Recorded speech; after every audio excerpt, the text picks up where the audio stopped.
जी नमस्कार, स्वागत आप सभी का अध्ययन मंत्रा के यूट्यूब चैनल पर। हम रोहित वैद्वान, आप हैशटैग बच्चा पार्टी कुल मिलाकर अध्ययन मंत्रा। तो स्वागत है आप सभी को इस वीडियो में।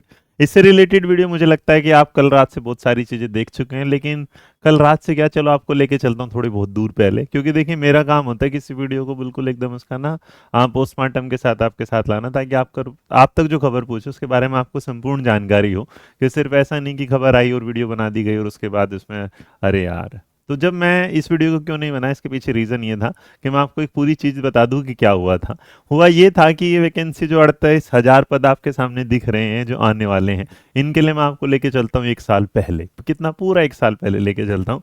और एक साल पहले अगर आप चलेंगे तो चलिए शुरुआत करता हूँ आपको अपनी इस वीडियो के साथ, जहाँ पर जब यूट्यूब पर आया था तो यूट्यूब पर ये वीडियो थी AMRS वैकेंसी 38,000 पोस्ट, जहाँ पर था eligibility age syllabus exam pattern ये।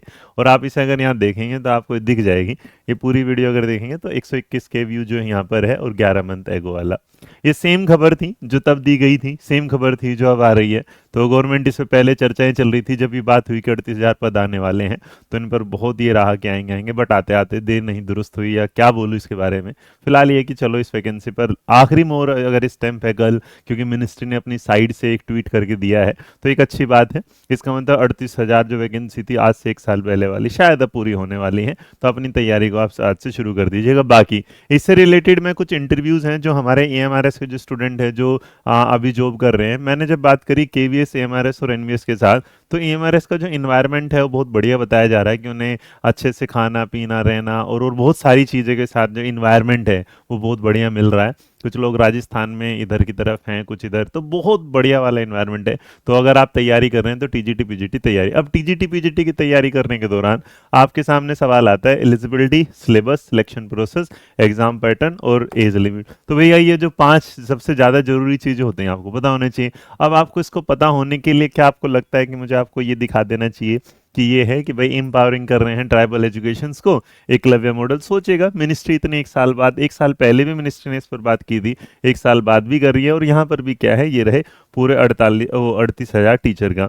अब इससे रिलेटेड आपको तैयारी क्या करनी है मैं आपको बता देता हूँ इसके ऑफिशियल नोटिफिकेशन के साथ, ये रहा। तो जब ये वैकेंसी आपकी नज़रों के सामने आएंगी तो यहाँ पर आपको TGT और PGT जो दिखाई देने को मिलती है, तो मैं आपके सामने नोटिफिकेशन अपने अध्ययन मंत्रा के टेलीग्राम चैनल पे भी शेयर कर देने वाला हूँ। बट बेसिक बेसिक मैं आपको आराम से बता देता हूँ कि पहले एग्जाम जब हुआ तो इसमें निगेटिव मार्किंग आई, लेकिन बाद में फिर इन्होंने हटा दिया।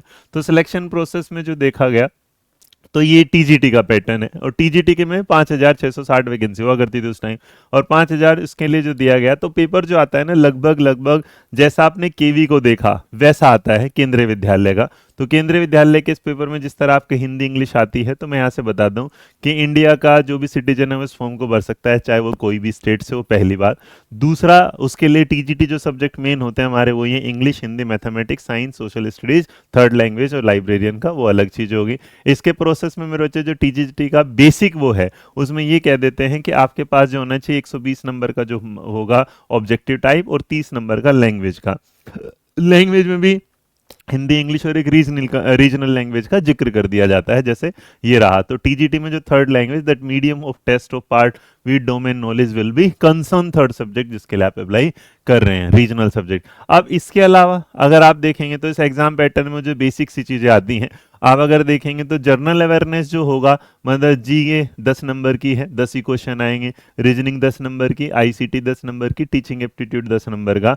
और ये जो डोमेन सब्जेक्ट हो जाता है, इसका 80 नंबर का होगा, जिसमें आपको सब्जेक्ट स्पेसिफिक भी है, एक्सपीरियंशियल लर्निंग जो आजकल नई आने लगी है, NEP 2020, खेलो इंडिया प्रोग्राम, इस तरह। उसके बाद तो खेलो इंडिया जो था ये सिर्फ PET स्टूडेंट के लिए हुआ था, बाकी के लिए नहीं आता था। तो कुल मिलाकर 80 ये हो जाते हैं, टोटल हो जाता है 120 का। और बाकी भाषाएं, ऐसा कोई इशू नहीं है, बस भाषा में आपको 40% मार्क्स लाना जरूरी है। एग्जाम जो है पहले ऑनलाइन होता था, बाद में इसको कर दिया गया पेन पेपर टेस्ट। इसका मतलब अब ये एग्जाम होगा आपका किस पे, OMR शीट पे। तो ये देखिएगा यहाँ पर होगा इंपॉर्टेंट नोटिस जो होगा, candidate need to mark only one option on the OMR sheet. तो इसका मतलब OMR शीट के साथ, बट क्योंकि मार्किंग की बताई है मैंने बात, तो अगर एक नंबर मिलेगा तो कुछ नंबर जा भी सकते हैं, तो अगर जा सकते हैं तो इसका मतलब निगेटिव मार्किंग भी आपको इसमें देखने को मिलेगी इस प्रोसेस के साथ अगर आप देखेंगे। तो इन सारी चीज़ों में अगर आप आते हैं तो ये इसका सिलेक्शन प्रोसेस चलता है।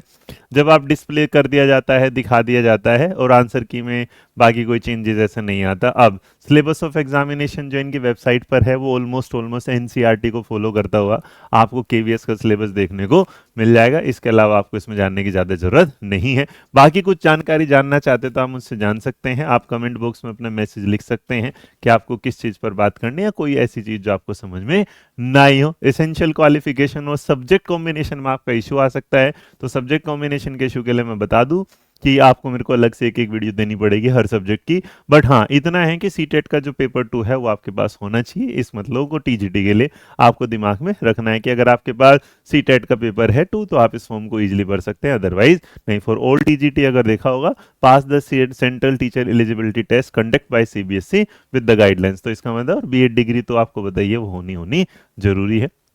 बाकी एज का इसमें कोई इशू है नहीं, क्योंकि एज काफ़ी राहत मिल जाती है। तो एज ना एएमआरएस में और आपका केवीएस में काफ़ी भर के कोई ऑप्शन दिक्कत नहीं होती। जैसे देखो यहाँ शेड्यूल कास्ट के लिए 5, यहाँ पर 3 ओबीसी के लिए, जनरल महिलाओं के लिए देखें वुमेन जो है ऑल कैटेगरी है ना, if applying for TGT post उन्हें 10 साल की छूट मिल जाती है। तो ये सारा का सारा प्रोसेस है। मैं इस पर और बात करूँ आपकी ज़रूरत के हिसाब से, अगर आपको लगता है आप पढ़ना चाहते हैं तो तब तक हमारी एग्जाम बूस्टर एकलव्य किताब जो ट्रेंडिंग में चलती है हमेशा से, आप उसे अभी भी देख सकते हैं।